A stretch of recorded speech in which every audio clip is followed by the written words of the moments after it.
Welcome back to Mrunal recipes. आज आपण बनवणार आहोत वामचा रस्सा। त्यासाठी सगळ्यात आधी इथे आपण स्लाइस्ड ऑनियन घेतलेले आहेत। इथे जसे मोठे मोठे स्लाइस कट करून घेतलेले आहेत तसे आपण ऑनियन कट करून घ्यायचे आहेत।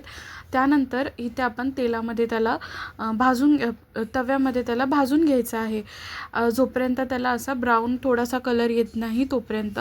त्यानंतर इथे मी ॲड केलेलं आहे सुक्कं खोबरं। त्यानंतर खिसून टाकायचं आहे खोबरं। इथे आपण त्याला पण भाजून घ्यायचं आहे आणि चांगलं त्याला पण थोडासा लाईट ब्राऊन कलर येईपर्यंत त्याला भाजून घ्यायचं आहे। त्यामध्ये आपण थोडासा ॲड करून घेणार आहे 7 ते 8 पाकळ्या लसणाच्या। त्यानंतर त्याला सुद्धा भाजून घ्यायचं आहे। इथे तुम्ही ड्राय कोकोनटच्या ऐवजी ओलं खोबरं सुद्धा यूज करू शकता। इथे आपण कोथिंबीर घेतलेली आहे, त्यामध्ये टोमॅटो ॲड केलेला आहे, लसूण ॲड केलेला आहे, खोबरं ॲड केलेलं आहे आणि कांदा ॲड केलेला आहे। ह्याचं आता आपण पेस्ट करून घ्यायची आहे। आणि इथे टोमॅटो आपण 1 टोमॅटो आणि 1 कांदा यूज केलेला आहे आणि एक पूर्ण ड्राय कोकोनट यूज केलेला आहे।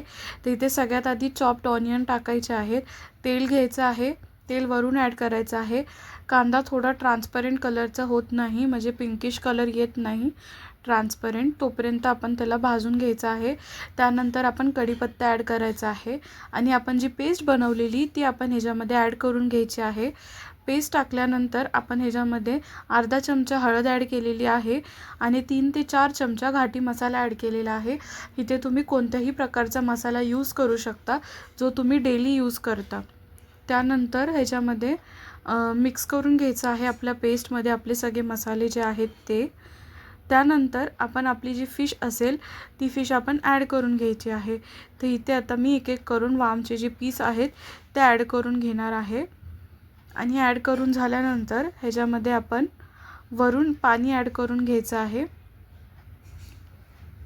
रेसिपी माझ्या चॅनलवर बोंबील फ्रायची बघितली नसेल तर जाऊन चेक करा आणि कमेंट करून सांगा कशी वाटली।